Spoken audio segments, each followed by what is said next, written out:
events and beyond. Na unique star. Back to Sako Flick for Micah. Ali live in the city. Ali Muchimuga Wakati.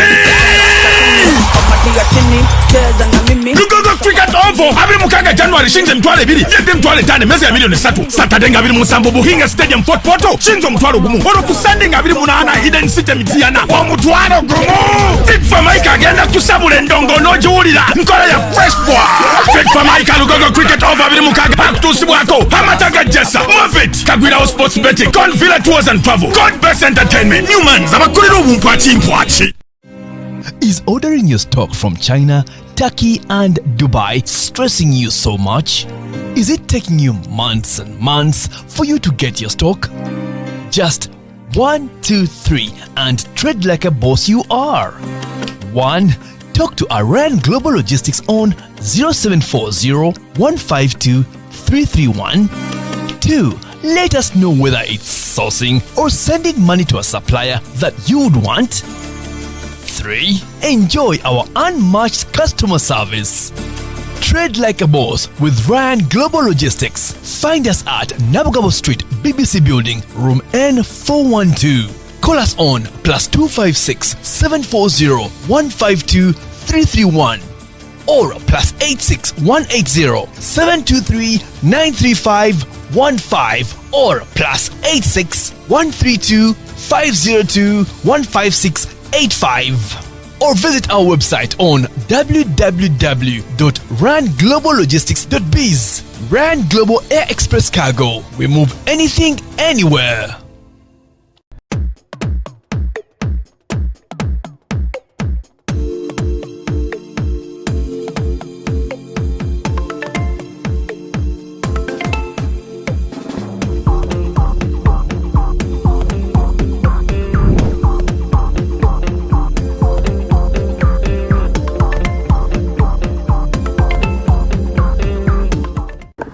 Welcome to yet another edition of Kasuku Live. Never gambo mwaka kuliwe kwali kutani. Bakugamba nti intro yituse. Ate sobola chuka. Anti ate. Watu watali kati waliwo bana bataddewo yet another edition. Yes, yeah. Anti kati bagamba don't change your winning formula. Ekintu unless it is broken. Don't do what? Fix it. Don't fix it. Obana olingo oli mukulu wange. Omanyi mika yoyo. Ebintu bibiba straight omukyuso oyina nyo seminary ate ekintu kimu kyayina nti ye Katonda teyamuwa tamanyi ngaffe onalinga ndawula bo tebamanyi kuleekaana olina wootuuka n'oyambuka n'obanga dda ate noddayo naye you have real omuntu ndawula kwasinga okupanishinga yenze naye waba kupanishinga totegeera asirika kati wasirika nonako olumanya akunyiga kati ye yakoma okussa eddoboozi omanya nti tali impressed bwayogera. Today I'm joined by Gabriel Buule. Of course Buule nali manyi wanguba ku channel. Buule sebo. But there's some point people most times think like every time you take long without hosting someone, you have issues with them. Tubere mu Facebook nilanga musajja we yakoba amaja kuncha za last year. No, 2 years ago. 2 years ago. Anti kachikuwa kwa mbintu. Sinaba. Adeka stawafuka bilwe. Bule soko mzee kwa trana. Abatula Kasuku Live wano wakaba nange. Sigobwao munchiko ntulamu. Naye kakati omukutu kuno gwajja kubeerera obana Uganda. Kutusa ndowooza za mmwe. Siri mulungi omunazi zino bulungi akolaki ava mu ddiiro wembawo n'ekibaninga nzijja omukulu naye bwe musanga ne mukubaka bajja ne tukole nga tukola otherwise tubaako na suspicion ndala zonna maika tuli mu society y'abanaku kati omunaku waffe tubussa ku mutima obulumi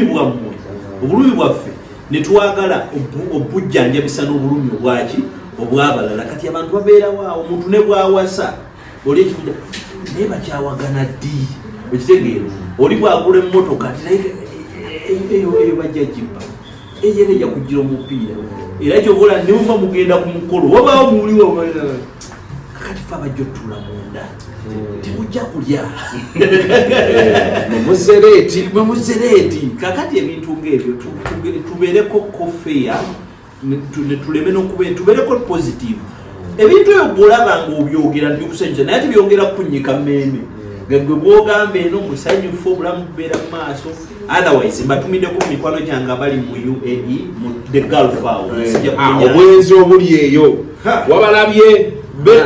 bendera ku bed space nange ne basiba kateni mwesuube naye akalwadde koweekali bana isirimu yazzeemu namba zazzeemu okwambuka akalwadde weekali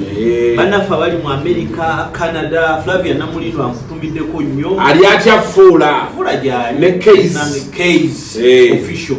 nalabye abantu abulukasa babeera bonna sonya bewasa bulukasa ndaba oli azukuse ayogera ku face yange MP2B Namulindo takigezaako ajja 2026 ajja era February omwaka guno obujja ajje tumukadde yale Flavia Namulindo waliwo kyebayita saakiririgo omwana ave mwasaako saakiririgo Flavia if I were you I would move slowly anti kakati Flavia ekirungi kya Flavia kiri kimu nti agenda kuwonawo zaalina eri ye tebakyamugoba ekitegeero bwe kigaana nga tukwatako eremu ku makya nga tuddayo California ngera tuzikola ate nga mudda maaso lugongomu naye ate ekiriwo gomba oyo tukatumuwaawanye lwakuba nadde mugambye Flavia ajje nze njagala kugobanyeko mukwano gwange kitegeera ajje tupangisa omuzi g'emakinge bali abantu batono nze nja bannyonnyola eri kyatokodada ne Kampala University mannyonnyola bunnyonnyozi nti bannange Buule nesoono naye nye kapikinze momentum eriwa ennaku zino mulanyo mu nsonga za noopu ate ali ne principal bwe bati anti byebyo abaana be bakola babeera mu photobombing obujukira Segirinya mukwano gwawe bwe yabeera nkubesi besi yayogera oba yabitegedde ng'abeera wali ye banayisegirinya ali atya batugambye waliwo gwe nayogerako naye naŋŋamba akyali mu ddwaliro e Nairobi naye simanyi oba kituufu sijja kuwa konklusion tanatuuka Amsterdam tanaba naye wanangerawoli ati yatuukira awo this time round obulwadde bwe bakutekinga serious kubanga luli emabega byalingamu ebigambo buki kati ate ne lifestyle ya Uganda waffe Segirinya olumu ng'ekusobera nga naawe olumu oyinza okugamba obulwadde n'ogamba bambi sina mulwadde naye kati obulwadde bumuluma naye tusaba Mukama amuwonye abeerewo alabirira abaana be aweereze n'eggwanga lye nze si mu levo mu liigi y'abantu eyagaliza mu bantu kufa okuggyako abakwata abaana n'abatta abantu bo baffe sibalinaako obuzibu bami muffe mutuyabe mugende musinkane Mukama wammwe Katonda abawo emirimu egy'okukola nga bukyali muggulu abakwata abaana n'abatta abantu please let the past die nze sibalina kereziya ekatulika etugamba okusonyiwa naye munsaasirawo nesittadde